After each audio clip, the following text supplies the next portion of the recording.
ಓಂ ಶ್ರೀ ಸಾಯಿರಾಮ್. 36ನೇ ಅಧ್ಯಾಯ. ಇಬ್ಬರು ಗೋವಾದವರು, ಶ್ರೀಮತಿ ಔರಂಗಬಾದಕರ ಅವರ ಕಥೆಗಳು. ಒಮ್ಮೆ ಗೋವಾದಿಂದ ಇಬ್ಬರು ಬಾಬಾ ಅವರ ದರ್ಶನಕ್ಕೋಸ್ಕರ ಶಿರಡಿಗೆ ಬಂದು ಅವರಿಗೆ ಸಾಷ್ಟಾಂಗ ನಮಸ್ಕಾರ ಮಾಡಿದರು. ಇಬ್ಬರು ಒಟ್ಟಿಗೆ ಬಂದಿದ್ದರೂ ಕೂಡ ಬಾಬಾ ಒಬ್ಬನಿಂದ ಮಾತ್ರ ದಕ್ಷಿಣೆ ಕೇಳಿ ತೆಗೆದುಕೊಂಡರು. ಇನ್ನೊಬ್ಬನು ತಾನಾಗಿಯೇ 15 ರೂಗಳನ್ನು ದಕ್ಷಿಣೆ ಕೊಡಲು ಬಂದಾಗ ಬಾಬಾ ಅದನ್ನು ತೆಗೆದುಕೊಳ್ಳಲಿಲ್ಲ. ಇದನ್ನು ಕಂಡು ಎಲ್ಲರೂ ವಿಸ್ಮಿತರಾದರು.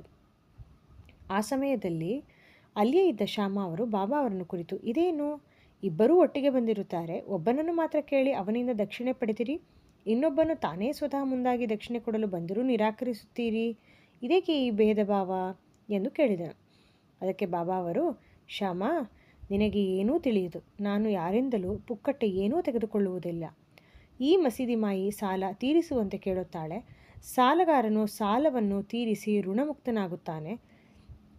ನನಗೆ ಮನೆ, ಮಠ ಮತ್ತು ಸಂಸಾರ ಏನೂ ಇಲ್ಲ. ನನಗೇನು ಬೇಕು? ನಾನು ಸರ್ವ ಸ್ವತಂತ್ರನು. ಋಣದೋಷ ಮತ್ತು ಹತ್ಯೆ ಇವುಗಳಿಗೆ ಪ್ರಾಯಶ್ಚಿತ್ತ ಭೋಗಿಸಲೇಬೇಕು.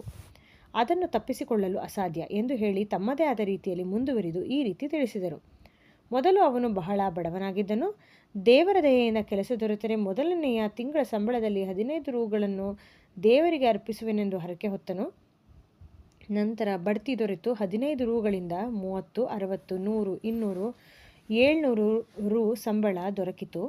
ಪ್ರಗತಿಯ ಸಂತಸದಲ್ಲಿ ಅವನು ಹರಕೆಯನ್ನು ಮರೆತು ಬಿಟ್ಟನು. ಅವನ ಕರ್ಮವು ಅವನನ್ನು ಇಲ್ಲಿಗೆ ಬರಮಾಡಿದೆ. ಆದುದರಿಂದಲೇ ಅವನಿಂದ ನಾನೇ ಕೇಳಿ 15 ರೂ ದಕ್ಷಿಣೆ ಪಡೆದೆನು ಎಂದರು. ಇನ್ನೊಂದು ಕತೆ. ಸಮುದ್ರದ ದಡದಲ್ಲಿ ಅಲೆದಾಡುತ್ತಾ ಕೊನೆಗೆ ನಾನೊಂದು ಮನೆಯ ಕಟ್ಟೆಯ ಮೇಲೆ ಕುಳಿತೆನು. ಮಾಲೀಕನು ನನ್ನನ್ನು ಸ್ವಾಗತಿಸಿ ಹೊಟ್ಟೆ ತುಂಬ ಆಹಾರ ನೀಡಿ ಮಲಗಲು ಶುಚಿಯಾದ ಸ್ಥಳ ತೋರಿದನು. ಅಲ್ಲಿ ಒಂದು ಪಡತಾಳ ಇತ್ತು. ಅದರ ಹತ್ತಿರ ಮಲಗಿಕೊಂಡೆನು. ನಾನು ಗಾಢ ನಿದ್ರೆಯಲ್ಲಿ ಇದ್ದಾಗ ಆ ಮನುಷ್ಯನು ಗೋಡೆಯನ್ನೊಡೆದು ಒಳಗೆ ಬಂದನು. ನನ್ನ ಕಿಸೆ ಕತ್ತರಿಸಿ ಹಣವನ್ನು ತೆಗೆದುಕೊಂಡು ಹೋದನು. ಬೆಳಿಗ್ಗೆ ಎಚ್ಚರವಾಗಿ ನಾನು ನೋಡಿದಾಗ ನನ್ನ 30,000 ರೂಪಾಯಿಗಳು ಕಳವಾಗಿದ್ದವು. ಇದರಾಗಿ ದುಃಖಿಸಿದನು. ಅನ್ನ ಆಹಾರಗಳನ್ನು ತ್ಯಜಿಸಿ 15 ದಿನ ಅದನ್ನೇ ಕುರಿತು ಚಿಂತಿಸಿದನು. ಅಷ್ಟರಲ್ಲಿ ಫಕೀರನೊಬ್ಬನು ಬಂದು ನನ್ನ ದುಃಖಕ್ಕೆ ಕಾರಣವೇನೆಂದು ಕೇಳಿದನು. ಎಲ್ಲ ವಿಚಾರವನ್ನು ಅವನಿಗೆ ತಿಳಿಸಿದನು. ಆಗ ಅವನು, ನೀನು ನನ್ನ ಮಾತಿನ ಪ್ರಕಾರ ನಡೆದರೆ ನಿನ್ನ ಹಣ ನಿನಗೆ ಪುನಃ ದೊರಕುವುದು. ನೀನೊಬ್ಬ ಫಕೀರನ ಕಡೆಗೆ ಹೋಗು, ಅವನ ಗುರುತನ್ನು ಹೇಳುತ್ತೇನೆ, ಅವನಲ್ಲಿ ಸಂಪೂರ್ಣ ಶರಣಾಗತನಾಗು ಎಂದನು. ಅವನು ಹೇಳಿದಂತೆ ನಾನು ನಡೆದುಕೊಂಡೆನು. ನನ್ನ ಹಣವು ಸಿಕ್ಕಿತು. ನಂತರ ಆ ಮನೆಯನ್ನು ಬಿಟ್ಟು ಸಮುದ್ರದ ದಡಕ್ಕೆ ಬಂದು ನೋಡಿದೆನು. ಹಡಗಿನೊಳಗೆ ಹೋಗಲು ಸಾಧ್ಯವಾಗಲಿಲ್ಲ. ದಟ್ಟಣೆ ಹೆಚ್ಚಾಗಿತ್ತು. ಅಪರಿಚಿತ ಶಿಪಾಯಿ ಒಬ್ಬನು ನನ್ನ ಪರವಾಗಿ ಮಧ್ಯಸ್ಥಿಕೆ ವಹಿಸಿದ್ದರಿಂದ ಹಡಗಿನಲ್ಲಿ ಸ್ಥಳ ದೊರಕಿತು. ಇನ್ನೊಂದು ಊರನ್ನು ತಲುಪಿ ಅಲ್ಲಿಂದ ರೈಲಿನಲ್ಲಿ ಬಂದು ಮಸೀದಿ ಮಾಯಿಯನ್ನು ಸೇರಿದ್ದೇನೆ ಎಂದರು. ಕತೆ ಮುಗಿಸಿ ಬಾಬಾ ಅವರು ಅತಿಥಿಗಳಿಗೆ ಊಟ ಉಪಚಾರದ ಅಣಿ ಮಾಡಲು ಶ್ಯಾಮ ಅವರಿಗೆ ಹೇಳಿದರು. ಶ್ಯಾಮ ಅವರು ಅವರಿಬ್ಬರನ್ನು ತಮ್ಮ ಮನೆಗೆ ಕರೆದುಕೊಂಡು ಹೋಗಿ ಭೋಜನ ಮಾಡಿಸಿದರು. ಆಗ ಶ್ಯಾಮ ಅವರು, ಬಾಬಾ ಅವರ ಕತೆ ಬಹಳ ಗೂಢವಾಗಿತ್ತು. ಬಾಬಾ ಎಂದೂ ಸಮುದ್ರಕ್ಕೆ ಹೋಗಿಯೇ ಇಲ್ಲ. 30,000 ರೂಪಾಯಿ ಅವರಲ್ಲಿ ಇರಲೇ ಇಲ್ಲ. ಅವರು ಪ್ರಯಾಣ ಮಾಡಿಯೂ ಇಲ್ಲ. ಹಣವನ್ನು ಕಳೆದುಕೊಂಡೂ ಇಲ್ಲ ಎಂದು ಹೇಳಿ ಅವರ ಮಾತಿನ ಅರ್ಥ ತಿಳಿಯಿತೆ ಎಂದು ಪ್ರಶ್ನಿಸಿದರು. ಆಗ ಅವರಿಬ್ಬರೂ ಮನಕರಗಿ ಕಣ್ಣೀರು ಸುರಿಸಿದರು. ಇಬ್ಬರೂ ಗದ್ಗದ ಕಂಠದಿಂದ, ಬಾಬಾ ಅವರು ಅಂತರ್ಯಾಮಿಗಳು, ಬಾಬಾ ಪರಬ್ರಹ್ಮರು, ಅವರು ಹೇಳಿದುದೆಲ್ಲವೂ ನಮ್ಮ ಬಗ್ಗೆಯೇ, ಅದೆಲ್ಲವೂ ನಮಗೆ ಸಂಬಂಧಿಸಿದುದೇ ಆಗಿದೆ. ಇದು ಅವರಿಗೆ ಹೇಗೆ ತಿಳಿಯಿತೆಂಬುದೇ ಪರಮಾಶ್ಚರ್ಯದ ಸಂಗತಿ. ಭೋಜನದ ನಂತರ ವಿವರವನ್ನು ತಿಳಿಸುವೆವು ಎಂದರು. ಭೋಜನವಾದ ನಂತರ ತಾಂಬೂಲ ತಿನ್ನುತ್ತಾ ಅವರು ತಮ್ಮ ಕಥೆಗಳನ್ನು ಹೇಳಲಾರಂಭಿಸಿದರು. ಒಬ್ಬನು, ಸಮುದ್ರ ಪಟ್ಟಿಯ ಮೇಲೆ ನನ್ನ ಊರು ಘಟ್ಟದ ಮೇಲೆ ಇದೆ. ನಾನು ನೌಕರಿ ಹುಡುಕಲು ಗೋವಾಕ್ಕೆ ಹೋದೆ. ನನಗೆ ಕೆಲಸ ಸಿಕ್ಕರೆ ಸಾಕೆಂದು ಶ್ರೀ ದತ್ತಾತ್ರೇಯ ದೇವರಿಗೆ ಹರಕೆ ಹೊತ್ತೆ. ಮೊದಲನೇ ತಿಂಗಳ ಸಂಬಳವನ್ನು ಅವನಿಗೆ ಅರ್ಪಿಸುವುದಾಗಿ ಬೇಡಿಕೊಂಡಿದ್ದೆ. ದೇವರ ದಯೆಯಿಂದ ನನಗೆ ಉದ್ಯೋಗ ದೊರಕಿತು. ಈಗ ಬಾಬಾ ಅವರು ಹೇಳಿದಂತೆ ನನಗೆ ಬಡ್ತಿಗಳೂ ದೊರಕಿದವು. ನಾನು ನನ್ನ ಹರಕೆಯನ್ನು ಮರೆತೆ. ಆದರೆ ಬಾಬಾ ಅವರು ಈ ರೀತಿ ಅದನ್ನು ನನಗೆ ಜ್ಞಾಪಿಸಿ ನನ್ನಿಂದ 15 ರೂಪಾಯಿ ಕೇಳಿದ್ದಾರೆ. ನಾನು ಕೊಟ್ಟಿರುವುದು ದಕ್ಷಿಣೆಯಲ್ಲ, ಹಳೆಯ ಋಣವನ್ನು, ನನ್ನ ಹರಕೆಯನ್ನು ತೀರಿಸಿದ್ದೇನೆ ಎಂದನು. ಫಕೀರನ ಸಲಹೆ. ಬಾಬಾ ಎಂದೂ ಹಣವನ್ನು ಬಿಡುತ್ತಿರಲಿಲ್ಲ ಮತ್ತು ತಮ್ಮ ಭಕ್ತರನ್ನು ಹಣ ಬೇಡಲು ಬಿಡುತ್ತಿರಲಿಲ್ಲ. ಹಣವು ಆಧ್ಯಾತ್ಮಿಕ ಪ್ರಗತಿಗೆ ಅಪಾಯಕರವೆಂದು ತಿಳಿದು ಅವರು ಭಕ್ತರನ್ನು ಬಂಧನದಲ್ಲಿ ಸಿಲುಕಿಸಲು ಆಸ್ಪದ ಕೊಡುತ್ತಿರಲಿಲ್ಲ. ಈ ಸಂದರ್ಭದಲ್ಲಿ ಭಗತ ಮಾಳಸಾಪತಿಯವರ ಅನುಭವವನ್ನು ನೋಡೋಣ. ಭಗತ ಮಾಳಸಾಪತಿಯವರು ಕಡುಬಡವರಾಗಿದ್ದರು. ಬಾಬಾ ಅವರು ಅವರಿಗೆ ಹಣ ಕೂಡಿಡಲು ಆಸ್ಪದ ನೀಡಲಿಲ್ಲ. ದಕ್ಷಿಣೆಯಿಂದ ಬಂದ ಹಣದಲ್ಲಿ ಅವರಿಗೆ ಏನೂ ಬಾಬಾ ಕೊಡುತ್ತಿರಲಿಲ್ಲ. ಒಂದು ಸಾರಿ ವ್ಯಾಪಾರಿಯೊಬ್ಬನು ಬಂದು ಬಾಬಾ ಅವರಿಗೆ ಮಾಳಸಾಪತಿಗೆ ಕೊಡಲು ಅಪಾರ ಹಣವನ್ನು ಕೊಟ್ಟನು. ಆದರೆ ಮಾಳಸಾಪತಿಯವರು ಅದನ್ನು ತೆಗೆದುಕೊಳ್ಳಲು ಬಾಬಾ ಸಮ್ಮತಿಸಲಿಲ್ಲ. ಅನಂತರ ಎರಡನೆಯವನು, ನಮ್ಮ ಅಡಿಗೆಯವನು ನನ್ನಲ್ಲಿ 35 ವರ್ಷಗಳಿಂದ ಬಹಳ ವಿಶ್ವಾಸದಿಂದ ಕೆಲಸ ಮಾಡುತ್ತಿದ್ದನು.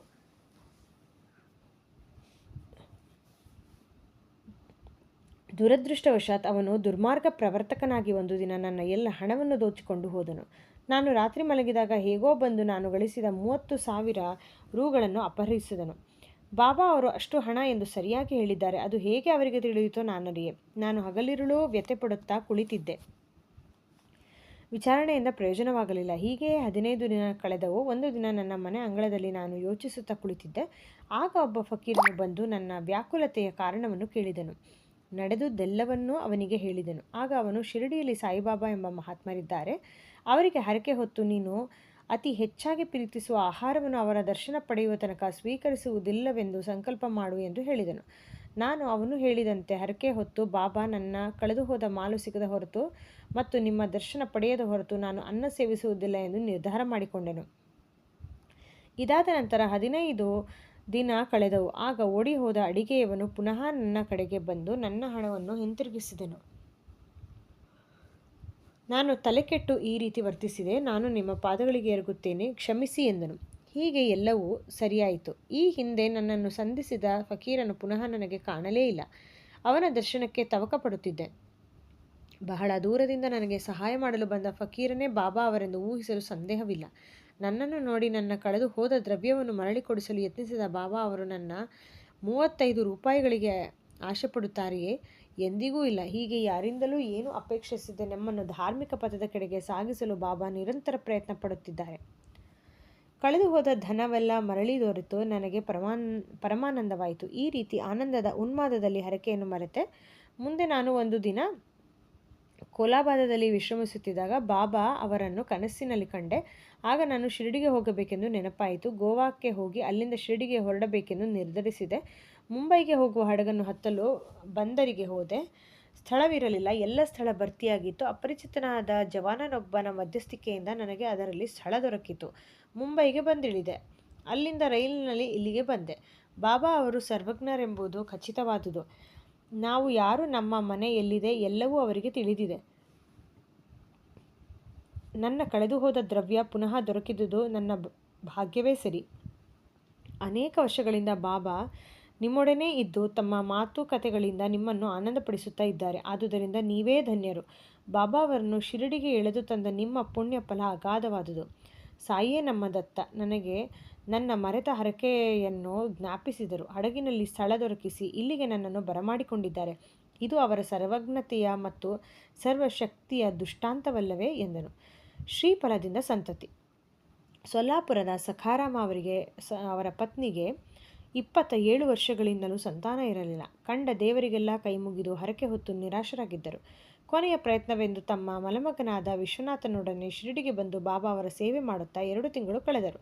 ಅವರು ಮಸೀದಿಗೆ ಹೋದಾಗಲೆಲ್ಲ ಭಕ್ತ ಕೋಟಿಯು ಬಾಬಾ ಅವರನ್ನು ಮುತ್ತಿರುವುದನ್ನು ನೋಡುತ್ತಿದ್ದರು. ಅವರಿಗೆ ಬಾಬಾ ಅವರೊಬ್ಬರೇ ಇರುವಾಗ ಸಂಧಿಸಿ ತಮ್ಮ ಬಯಕೆಯನ್ನು ಅವರಲ್ಲಿ ವ್ಯಕ್ತಪಡಿಸಿ ಆಶೀರ್ವಾದ ಪಡೆಯಬೇಕೆಂದು ಇಚ್ಛಿಸಿದ್ದರು. ಆದರೆ ಇಂಥ ಸಂದರ್ಭ ಬಹುಕಾಲದವರೆಗೆ ದೊರಕಲೇ ಇಲ್ಲ. ಕೊನೆಗೆ ತಮ್ಮ ಪರವಾಗಿ ಬಾಬಾ ಅವರ ಜೊತೆಗೆ ಮಾತನಾಡಬೇಕೆಂದು ಅವರು ಶ್ಯಾಮ ಅವರಿಗೆ ವಿನಂತಿಸಿಕೊಂಡರು. ಆಗ ಶ್ಯಾಮ ಅವರು, ಬಾಬಾ ಅವರ ದರ್ಬಾರು ಎಲ್ಲರಿಗೂ ತೆರೆದಿದೆ. ಆದಷ್ಟು ಮಟ್ಟಿಗೆ ಪ್ರಯತ್ನ ಮಾಡುತ್ತೇನೆಂದು ಹೇಳಿ ನಿಮಗೆ ದೇವರು ಆಶೀರ್ವದಿಸಲಿ ಎಂದರು. ಮತ್ತು ಬಾಬಾ ಅವರ ಊಟದ ಸಮಯಕ್ಕೆ ಸರಿಯಾಗಿ ತೆಂಗಿನಕಾಯಿ, ಗಂಧದ ಕಡ್ಡಿ ತೆಗೆದುಕೊಂಡು ಮಸೀದಿಗೆ ಬನ್ನಿ. ನಾನು ನಿಮಗೆ ಸನ್ನೆ ಮಾಡಿದ ಕೂಡಲೇ ನೀವು ಒಳಗೆ ಬರಬೇಕು ಎಂದು ಶ್ರೀಮತಿ ಔರಂಗಾಬಾದಕರರಿಗೆ ಹೇಳಿದರು. ಮುಂದೆ ಒಂದು ದಿನ ಬಾಬಾ ಊಟ ಮಾಡಿದ ನಂತರ ಬಾಬಾ ತಮ್ಮ ಕೈ ತೊಳೆದುಕೊಳ್ಳುವಾಗ ಶ್ಯಾಮ ನೀರು ಹಾಕುತ್ತಿದ್ದರು. ಆಗ ಬಾಬಾ ಶ್ಯಾಮ ಅವರ ಕೆನ್ನೆ ಚಿವುಟಿದರು. ಶ್ಯಾಮ ಅವರು ಕೋಪಗೊಂಡು, ಬಾಬಾ, ಈ ರೀತಿ ಚಿವುಟುವುದು ನಿಮಗೆ ತರವೇ? ಹೀಗೆ ಹಿಂಸಿಸುವ ದೇವರು ನಮಗೆ ಬೇಡ. ನಾವೇನು ನಿಮ್ಮ ಸೇವಕರೇ? ಆತ್ಮೀಯತೆಯ ಫಲ ಇದೇ ಏನೋ ಎಂದರು. ಅದಕ್ಕೆ ಬಾಬಾ, ಶ್ಯಾಮ, ಈ ಹಿಂದಿನ 72 ಜನ್ಮಗಳಿಂದಲೂ ನೀವು ನನ್ನೊಡನೆಯೇ ಇರುತ್ತಿ. ಇದಕ್ಕೆ ಮುಂಚೆ ನಿನ್ನನ್ನು ಎಂದಾದರೂ ಚಿವುಟಿದ್ದೇನೆ? ಈಗ ಸುಮ್ಮನೆ ಮುಟ್ಟಿದ್ದಕ್ಕೆ ನನ್ನ ಮೇಲೆ ಇಷ್ಟೊಂದು ಕೋಪವೇ ಎಂದರು. ನಂತರ ಶ್ಯಾಮ ಅವರು, ನಮಗೆ ಯಾವಾಗಲೂ ಮುದ್ದುಗಳನ್ನು ಕೊಡುತ್ತಾ ಸಿಹಿಯನ್ನು ತಿನ್ನಿಸುವ ದೇವರು ಮಾತ್ರ ಬೇಕು. ನಿಮ್ಮಿಂದ ನಮಗೆ ಸುಖ, ಸ್ವರ್ಗಲೋಕದ ವಿಮಾನ ಅಥವಾ ಇನ್ನಿತರ ಮರ್ಯಾದೆಗಳು ಬೇಕಿಲ್ಲ. ನಿಮ್ಮ ಚರಣಗಳಲ್ಲಿ ನಮ್ಮ ದೃಢ ನಂಬಿಕೆಯು ಸದಾ ಜಾಗೃತವಿರಲಿ, ಅಷ್ಟೇ ಸಾಕು ಎನ್ನಲು ಬಾಬಾ ಅವರು, ಅದಕ್ಕೋಸ್ಕರವೇ ನಾನು ಇಲ್ಲಿ ಬಂದಿರುವುದು. ನಾನು ನಿನಗೆ ಆಹಾರ ಕೊಟ್ಟು ರಕ್ಷಿಸಿದ್ದೇನೆ. ನಿನ್ನಲ್ಲಿ ನನಗೆ ಪ್ರೀತಿ ಮಮತೆ ಇದೆ ಎಂದರು. ಕೈ ತೊಳೆದುಕೊಂಡ ಮೇಲೆ ಬಾಬಾ ತಮ್ಮ ಆಸನದ ಮೇಲೆ ಕುಳಿತರು. ಶ್ಯಾಮಾ ಅವರು ಶ್ರೀಮತಿ ಔರಂಗಬಾದಕರ ಅವರನ್ನು ಕರೆದರು. ಅವರು ಬಂದು ಬಾಬಾ ಅವರಿಗೆ ನಮಸ್ಕರಿಸಿ ತೆಂಗಿನಕಾಯಿ ಮತ್ತು ಗಂಧದ ಕಡ್ಡಿಯನ್ನು ಬಾಬಾ ಅವರಿಗೆ ನಿವೇದಿಸಿದರು. ಬಾಬಾ ಅವರು ಆ ತೆಂಗಿನಕಾಯಿಯನ್ನು ಅಲ್ಲಾಡಿಸಿದರು. ಅದರ ತಿರುಳು ಅಲ್ಲಾಡುತ್ತಿತ್ತು.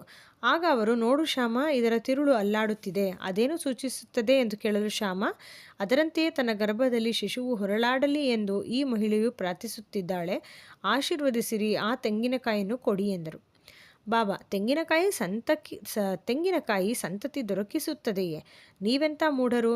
ಶ್ಯಾಮ, ನಿಮ್ಮ ನುಡಿಯೇ ನಿಮ್ಮ ಆಶೀರ್ವಾದ, ಅದು ಸಂತಾನ ನೀಡುವುದೆಂದು ನನಗೆ ಗೊತ್ತಿದೆ.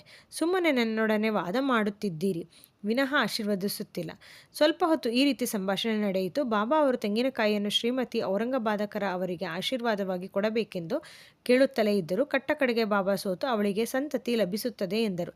ಶ್ಯಾಮ, ಯಾವಾಗ? ಬಾಬಾ, ಇನ್ನು 12 ತಿಂಗಳೊಳಗೆ. ಅನಂತರ ತೆಂಗಿನಕಾಯಿಯನ್ನು ಒಡೆಯಲಾಯಿತು. ಒಂದು ಭಾಗವನ್ನು ಬಾಬಾ ಅವರಿಗೆ ಇಟ್ಟುಕೊಂಡು ಇನ್ನೊಂದು ಭಾಗವನ್ನು ಶ್ರೀಮತಿಯವರಿಗೆ ಕೊಡಲಾಯಿತು. ಆಗ ಶ್ಯಾಮ ಅವರು ಶ್ರೀಮತಿ ಔರಂಗಬಾದಕರ ಕಡೆಗೆ ತಿರುಗಿ, ತಾಯಿ, ನನ್ನ ಮಾತಿಗೆ ನೀವೇ ಸಾಕ್ಷಿ. ಇಂದಿನಿಂದ 12 ತಿಂಗಳೊಳಗೆ ನಿಮಗೆ ಸಂತಾನ ಪ್ರಾಪ್ತಿಯಾಗದಿದ್ದರೆ ಈ ದೇವರ ತಲೆಯ ಮೇಲೆ ತೆಂಗಿನಕಾಯಿ ಒಡೆದು ಅವನನ್ನು ಮಸೀದಿಯಿಂದ ಓಡಿಸುತ್ತೇನೆ. ಇದಕ್ಕೆ ತಪ್ಪಿದರೆ ನಾನು ಮಾಧವನಲ್ಲ. ನಾನು ಹೇಳುವುದನ್ನು ಶೀಘ್ರದಲ್ಲಿಯೇ ಮನಗಾಣುವಿರಿ ಎಂದರು. 1 ವರ್ಷದೊಳಗೆ ಶ್ರೀಮತಿ ಔರಂಗಬಾದಕರ ಅವರಿಗೆ ಪುತ್ರ ಸಂತಾನವಾಯಿತು. 5ನೆಯ ತಿಂಗಳಲ್ಲಿ ತಾಯಿ ಮಕ್ಕಳಿಬ್ಬರು ಪತಿಯೊಂದಿಗೆ ಬಾಬಾ ಅವರ ದರ್ಶನಕ್ಕೆ ಬಂದು ಸಾಷ್ಟಾಂಗ ನಮಸ್ಕಾರ ಮಾಡಿ 500 ರೂಪಾಯಿಗಳನ್ನು ಕಾಣಿಕೆಯಾಗಿ ಅರ್ಪಿಸಿದರು. ಈ ಹಣವನ್ನು ಬಾಬಾ ಅವರ ಕುದುರೆ ಶ್ಯಾಮಕರ್ಣನಿಗೆ ವಸತಿ ಸ್ಥಾನ ಕಟ್ಟಲು ಉಪಯೋಗಿಸಲಾಯಿತು. ಶ್ರೀ ಸಾಯಿ ಪ್ರಣಾಮ.